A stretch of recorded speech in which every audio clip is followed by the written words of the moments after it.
CMRലും എക്സാലോജിക്കും തമ്മിലുള്ള പണമിടപാട് കേസുമായി ബന്ധപ്പെട്ട് ഇഡിയുടെ അന്വേഷണം പുരോഗമിക്കുന്നു. കഴിഞ്ഞ ദിവസം ഇഡി കോഴിക്കോട്ട് റെയ്ഡ് നടത്തി.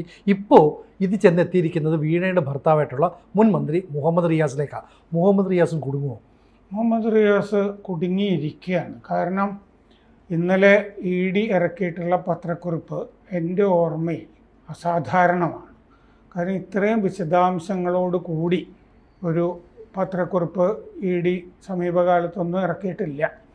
അതിൽ പറഞ്ഞിട്ടുള്ള വിവരങ്ങൾ വെച്ചിട്ട് തന്നെ ഇഡി ഒരുപാട് അന്വേഷിച്ച് കാര്യങ്ങൾ കണ്ടെത്തിയിരിക്കുന്നു എന്നുള്ളത് വ്യക്തമാണ്.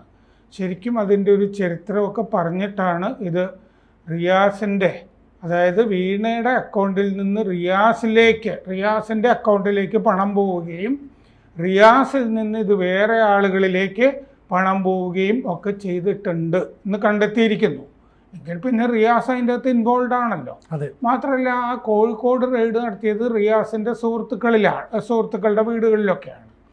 അപ്പോൾ അവരും ഒക്കെ ആയിട്ട് പല ഇടപാടുകളും ഉണ്ട് എന്നുള്ളത് വളരെ വ്യക്തം. പിന്നെ അനസ് എന്ന് പറഞ്ഞൊരാൾ ഇവരുടെ ആ മറ്റേ മെഡിക്കൽ ഉപകരണങ്ങൾ വിൽക്കുന്ന ലേക്കർ അല്ലേ, അതിലെ പാർട്ട്ണർ, ഒരു ഡോമിനൻ്റ് പാർട്ട്ണർ അല്ല അയാൾ. അനസ് എന്ന് പറഞ്ഞൊരു പാർട്ട്ണർ വീണയ്ക്കുണ്ട് എന്നുള്ളതും വളരെ വ്യക്തമായിട്ടുണ്ട്. അത് ഇഡിയുടെ പത്രക്കുറിപ്പിൽ പറഞ്ഞിട്ടുണ്ട്, ഈ പേരുകൾ പറഞ്ഞിട്ടുണ്ട്. മാത്രമല്ല 20 കോടി രൂപയുടെ ട്രാൻസാക്ഷൻസ് നടന്നതായിട്ട് കയ്യെഴുത്ത് കണക്കുകൾ കണ്ടെത്തിയിട്ടുണ്ട് റെയ്ഡിൽ. വീണ ടീം, അതായത് നമ്മൾ മാസപ്പടി രേഖകൾ എന്ന് പറഞ്ഞിട്ട് പല സംഭവങ്ങൾ കണ്ടിട്ടുണ്ടല്ലോ. മുമ്പ് തിരുവനന്തപുരത്ത് ജില്ലാ സെക്രട്ടറി ആയിരുന്ന സത്യനേശൻ്റെ പണി പോവുകയൊക്കെ ചെയ്തില്ലേ, പാർട്ടിയിൽ നിന്ന് പിന്നെ ഇല്ലാതായില്ലേ. അതൊക്കെ ഒരു മാസപ്പടിയിൽ പേര് വന്നിട്ടാണ്. അപ്പോൾ മറ്റേ മണിച്ചൻ്റെ മാസപ്പടി എന്ന് പറഞ്ഞതുപോലെ ഇതിൻ്റെ അകത്ത് വീണയുടെ ഒരു കയ്യെഴുത്ത് കണക്ക് പലർക്കും കൊടുത്തത് എത്ര എങ്ങനെ എന്നൊക്കെ പറഞ്ഞിട്ട് എഴുതിയ ഒരു ഡയറി, ഒരു 2.5 പേജുള്ള കയ്യെഴുത്ത് കണക്ക് അതിൻ്റെ അകത്തുണ്ട്. അത് 2026 ഈ കൊല്ലം മെയ് 27-ാം തീയതി നടത്തിയ റെയ്ഡിൽ പിടിച്ചെടുത്തതാണ് ഈ കയ്യെഴുത്ത് കണക്ക് പുസ്തകം. അതിൻ്റെ അകത്ത് ആളുകളുടെ പേരുകൾ, അവർക്ക് കൊടുത്ത പണം, ദുബായിലേക്ക് എത്ര അയച്ചു എന്ന് പറഞ്ഞാൽ ദുബായിലേക്ക് ഇവിടെ നിന്ന് പണം അയച്ചിട്ടുണ്ട്. ഈ ദുബായിയുടെ കാര്യമൊക്കെ നമ്മൾ നേരത്തെ തന്നെ ഇവിടെ പറയാറുണ്ട് ഇല്ലേ. ഗൾഫിലെ മറ്റേ അബുദാബി മെർക്കൻഡൈൽ ബാങ്കിലെ അക്കൗണ്ടിൻ്റെ കാര്യമൊക്കെ ഞാൻ ആദ്യമേ പറഞ്ഞിട്ടുണ്ട്. അന്നൊക്കെ പല ആളുകൾക്കും അതിനെപ്പറ്റി സംശയമായിരുന്നു. കാരണം ഇവിടെ മാത്രം ഓഫീസുള്ള ഒരാൾ എങ്ങനെയാണ് അവിടെ അക്കൗണ്ട് ഉണ്ടാക്കുന്നത്? അപ്പോഴും ഞാൻ പറഞ്ഞിരുന്നു വേറെ പാർട്ട്നേഴ്സ് അതിൻ്റെ അകത്തുണ്ട് എന്നുള്ള കാര്യവും പറഞ്ഞിരുന്നു. മാത്രമല്ല, ആ ബാങ്കിൽ നിന്ന് മറ്റേ ഇഡി വിവരം എടുത്തിരുന്നു എന്ന് ഞാൻ പറഞ്ഞിരുന്നു. അങ്ങനെ വിവരം കൊടുത്ത് 2 പേരെ ബാങ്ക് പുറത്താക്കി എന്നും പറഞ്ഞിരുന്നു.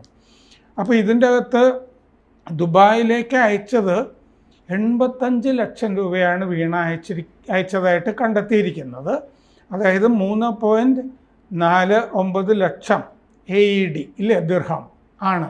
അതിന് ഇന്ന് നമ്മുടെ കറൻസിയിൽ 85 ലക്ഷം രൂപ അയച്ചിട്ടുണ്ട്.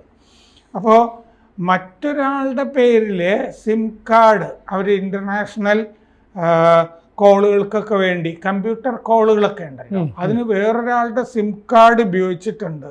വൈഫൈ റൗട്ടർ വഴി ഈ കോളുകൾക്ക് വേണ്ടിയിട്ട്, കമ്പ്യൂട്ടർ കോളുകൾക്ക് വേണ്ടി മറ്റൊരാളുടെ പേരിൽ സിം ഉപയോഗിച്ചിട്ടുണ്ട്. ആ മറ്റൊരാൾ റിയാസിൻ്റെ സുഹൃത്താണ് എന്നാണ് സംശയിക്കുന്നത്. അപ്പോൾ അതിൻ്റെ ഇമേജ്, ആ സിം കാർഡിൻ്റെ ഇമേജ് വീണയുടെ ഒരു ഡിജിറ്റൽ ഡിവൈസിൽ കണ്ടെത്തിയിട്ടുണ്ട്. അതിൻ്റെ ഇമേജ്, അതതിൻ്റെ ചിത്രം, അതായത് വേറൊരാളുടെ പേരിലെ സിം കാർഡിൻ്റെ ചിത്രം വീണയുടെ ഡിജിറ്റൽ ഡിവൈസിൽ കണ്ടെത്തിയിട്ടുണ്ട്. അതിലാണ് ഈ ഇൻ്റർനെറ്റ് കോൾസ് വിളിച്ചിട്ടുണ്ട്. ഇൻ്റർനെറ്റ് കോൾസ് ധാരാളം പോയിട്ടുണ്ട്. പിന്നെ ഹവാല ചാനലുകൾ വഴി പണം അയച്ചിട്ടുണ്ട്. അതാണ് ഈ മറ്റേ കള്ളപ്പണ ഇടപാട് എന്ന് പറഞ്ഞിട്ട് ഇഡിയും എല്ലാ രംഗത്ത് വന്നിരിക്കുന്നത്. ഹവാല ചാനലുകൾ വഴി പണം അയച്ചിട്ടുണ്ട്. സ്രോതസ്സിന് അതീതമായ, സ്രോതസ്സിന് എന്ന് പറഞ്ഞാൽ അവർക്ക് കിട്ടാൻ സാധ്യതയുള്ള പണം ഉണ്ടല്ലോ, അതിനപ്പുറത്തേക്കുള്ള തുകകൾ അവരയച്ചിട്ടുണ്ട്. ഓഗസ്റ്റ്, അതായത് കഴിഞ്ഞ ദിവസം കോഴിക്കോട് 9 സ്ഥലത്തായിരുന്നു റെയ്ഡ് ഇഡിയുടെ. അപ്പോൾ അത് PMLA 2002 ആക്ട് പ്രകാരം കള്ളപ്പണം ഇടപാട് നടന്നിരിക്കുന്നു എന്ന് വ്യക്തമായ സ്ഥിതിക്കാണ് 9 സ്ഥലത്ത് റെയ്ഡ് നടന്നിരിക്കുന്നത്. അപ്പോൾ ഇത് CMRലുമായി ബന്ധപ്പെട്ട് SFIO കേസ് 2025 ഏപ്രിൽ 3 പരാതി, SFIയുടെ പ്രോസിക്യൂഷൻ പരാതി വന്നു. അങ്ങനെയാണ് അന്വേഷണം EDയിലേക്ക് വരുന്നത്. 15 വർഷത്തിൻ്റെ ഉള്ളിൽ 182 കോടി രൂപ കർത്തായുടെ CMRL ഇങ്ങനെ അനാവശ്യ ചെലവായിട്ട്, എന്ന് പറഞ്ഞാൽ കോഴ കൊടുത്തത് ഇവർ ചെലവായിട്ട് എഴുതി വെച്ചു. അത് മുഴുവൻ കോഴയാണ് കൊടുത്തിരിക്കുന്നത്. പക്ഷെ അവരുടെ എക്സ്പെൻസിൽ അത് കാണിക്കും, എക്സ്പെൻസ് ആയിട്ട് കാണിക്കും അവർ. അപ്പോൾ അങ്ങനെ 182 കോടി രൂപയാണ് കൊടുത്തിരിക്കുന്നത്. അതിൽ ചില യൂട്യൂബർമാരും ഒക്കെ കാശ് മേടിച്ചവരിൽ പെടുമല്ലോ. അപ്പോൾ വ്യാജ ക്യാഷ് ചെലവുകൾ അതാണ് 2.78 കോടി രൂപയാണ് കോഴ വീണയ്ക്ക് അവിടെ നിന്ന് കിട്ടിയിരിക്കുന്നത്. പിന്നെ PV എന്ന് പറഞ്ഞിട്ട് അവരുടെ രേഖകളിലുണ്ടല്ലോ, മറ്റേ CMRLൻ്റെ രേഖകളിൽ PV എന്ന് പറഞ്ഞ് കാണുന്നുണ്ട്, പിണറായി വിജയൻ എന്നും കാണുന്നുണ്ട്, മുഴുവൻ പേരും കാണുന്നുണ്ട് അവരുടെ രേഖകളിൽ. പിന്നെ എംപവർ ഇന്ത്യ ക്യാപിറ്റൽ എന്ന് പറഞ്ഞിട്ട് ശശിധരൻ കർത്തായും ഭാര്യയും തമ്മിൽ നടത്തുന്ന ഒരു ഫിനാൻസ് ധനകാര്യ ഇടപാട് കമ്പനി, ആ കമ്പനിയിൽ നിന്ന് 2 തവണയായിട്ട് 50 ലക്ഷം രൂപ വീണയ്ക്ക് ഈ 2.78 കോടിക്ക് മുമ്പേ കൊടുത്തിട്ടുണ്ട്. അപ്പോൾ അത് തിരിച്ചടയ്ക്കാൻ പറ്റാതെ വന്നിട്ടും 2.78 കോടി രൂപ പിന്നെയും കൊടുത്തിട്ടുണ്ട്. അത് തിരിച്ചടച്ചിട്ടില്ല. 45 ലക്ഷം രൂപയോളം പിന്നീട് ഈ കൊടുത്ത കോഴയിൽ നിന്ന് തിരിച്ചടച്ചതായിട്ടാണ് കാണുന്നത്. ഇതിനാണ് ഇപ്പോഴും റിയാസ് അസ്വസ്ഥനാണല്ലോ. അതെ, റിയാസ് പറയുന്നത് ഞങ്ങൾ ടാക്സ് അടച്ചതാണെന്ന്. കോഴയ്ക്ക് ടാക്സ് അടച്ചാലും കോഴ എന്നുള്ളത് നിലനിൽക്കില്ലേ? അതും കോഴയ്ക്ക് ടാക്സ് അടച്ചതും അത് ടാക്സ് അടച്ചത് എപ്പോഴാന്ന് നമുക്കറിയാം. പക്ഷെ കോഴ കിട്ടിയ പൈസയ്ക്ക് എന്ന് പറഞ്ഞാൽ സേവനമില്ലാതെ കിട്ടിയ പൈസയാണല്ലോ കോഴ. അതിന് ടാക്സ് അടച്ചു കഴിഞ്ഞാൽ ഇത് റെഗുലർ ആവും എന്നുള്ള അബദ്ധധാരണയാണ് ഈ മുഹമ്മദ് റിയാസിനുള്ളത്. കോഴയ്ക്ക് ടാക്സ് അടച്ചു കഴിഞ്ഞാൽ അതും കുറ്റമാണ്. അപ്പോൾ അതുകൊണ്ട് റിയാസ് പെട്ടിരിക്കുന്നു. ഈ റിയാസിൻ്റെ സുഹൃത്തുണ്ട് ഇപ്പം നിഖിൽ, അയാൾ അദ്ദേഹം CPMൻ്റെ ജില്ലാ സെക്രട്ടേറിയറ്റ് അംഗമാണ്. അദ്ദേഹത്തിൻ്റെ വീട്ടിലും സ്ഥാപനത്തിൽ ഉൾപ്പെടെ റെയ്ഡ് നടത്തി. പിന്നെ ഒരാളാണ് നന്ദുലാൽ. ഈ നന്ദുലാലിൻ്റെ പേരിലെടുത്ത സിമ്മാണ് വീണ ഉപയോഗിച്ചത് മാത്രമല്ല, വീണ പലപ്പോഴും ഈ സിം ഉപയോഗിച്ചിട്ട് വിദേശ കോളുകൾ വിളിച്ചിട്ടുണ്ട്. അത് മൊബൈൽ ഫോണിൽ ഇട്ടിട്ടല്ല, ഇന്റർനെറ്റ് കോൾസ് ഉപയോഗിക്കാൻ വേണ്ടി റൂട്ടറിൽ ഇട്ടിട്ടാണ് അത് വിളിക്കുന്നത്. അപ്പോൾ ഇത്തരത്തിലുള്ള ചില നടപടിയുണ്ട്. ഇവിടെ റിയാസ് കിടന്ന് മെഴുകുന്നുണ്ട്. റിയാസ് പറയുന്നത് എൻ്റെ ഭാര്യ ഹൈലി എഡ്യൂക്കേഷൻ ഉള്ള ഒരു വ്യക്തിയാണ്, അവർക്ക് എന്താ ബിസിനസ് ചെയ്തുകൂടെ, അവർ BTech ബിരുദധാരിയാണ്, അവർ ചെയ്യുന്ന ബിസിനസ്സിൽ ലാഭം കിട്ടിയിരിക്കാം, അത് പല രീതിയിൽ ഞങ്ങൾ ഉപയോഗിച്ചിരിക്കാം. അപ്പോൾ ഈ പറയുന്നതിനകത്തൊരു കാര്യം, തൻ്റെ ഭാര്യ ഉന്നത ബിരുദധാരി ആയതുകൊണ്ട് അവർക്ക് ഇതുപോലെ ബിസിനസ് ചെയ്യാം, ഈ രീതിയിൽ കള്ളപ്പണം സമ്പാദിക്കാം എന്നാണ്. BTech പഠിച്ചിട്ടുള്ള എത്രയോ ആളുകൾ തട്ടിപ്പ് നടത്തിയിട്ടില്ലേ നാട്ടില്? അതെ, ഒരു മറ്റേ ചെന്നൈക്കാരനായ ഒരു IAS-കാരൻ ഒരു സംസ്ഥാനത്ത് ചീഫ് സെക്രട്ടറി ആയിരുന്നു. ആ ചീഫ് സെക്രട്ടറിയുടെ മകനെ തട്ടിപ്പ് നടത്തിയിട്ട് പിടിച്ചിട്ടുണ്ട് കഴിഞ്ഞതിൻ്റെ മുമ്പിലത്തെ ആഴ്ച.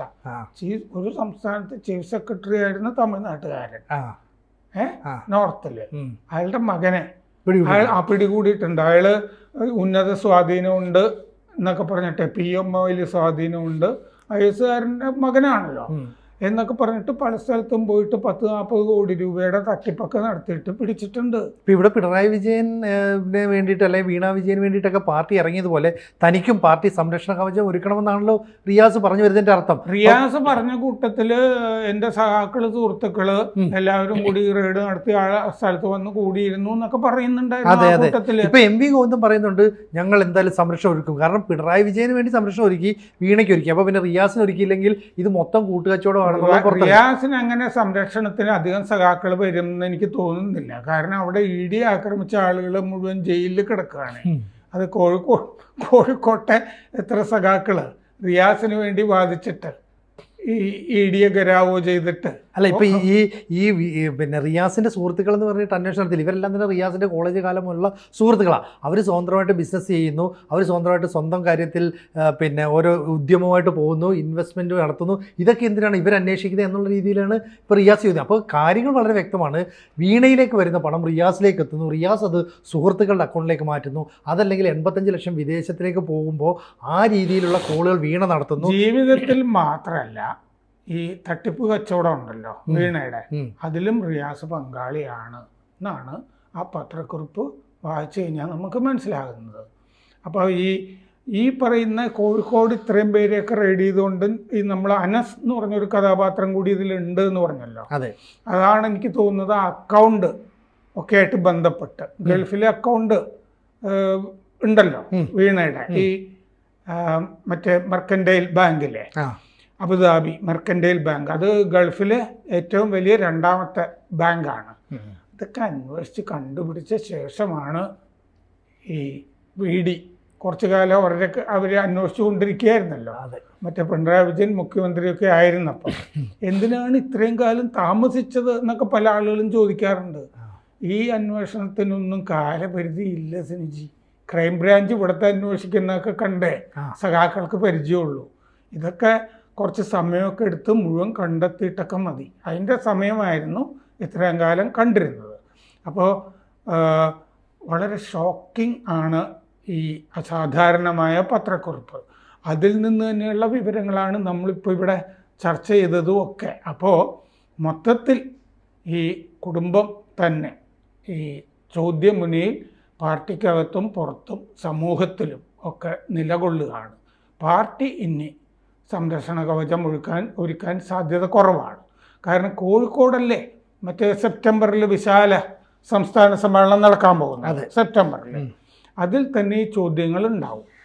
മാത്രമല്ല, ഈ ദേശീയ അവലോകന റിപ്പോർട്ട്, തെരഞ്ഞെടുപ്പ് അവലോകന റിപ്പോർട്ടിൽ കുറ്റപ്പെടുത്തിയ കൂട്ടത്തിൽ കണ്ണൂർ ജില്ലാ കമ്മിറ്റി ഉണ്ട്, എം വി ഗോവിന്ദനുണ്ട്, പിണറായി വിജയനുണ്ട്. ഇനി കോഴിക്കോട്ടെ ഒരു മരുമകനും കൂടി ആ ചോദ്യമുനയിലേക്ക് പാർട്ടിക്കകത്ത് തന്നെ വരുന്നുള്ളത് ഉറപ്പാണ്. ഏതാണ്ടൊക്കെ ഇവരുടെയൊക്കെ പാർട്ടി പ്രവർത്തനത്തിലേക്കൊരു സായാഹ്നത്തിലേക്ക് കിടക്കുന്നു എന്ന് പറയാം.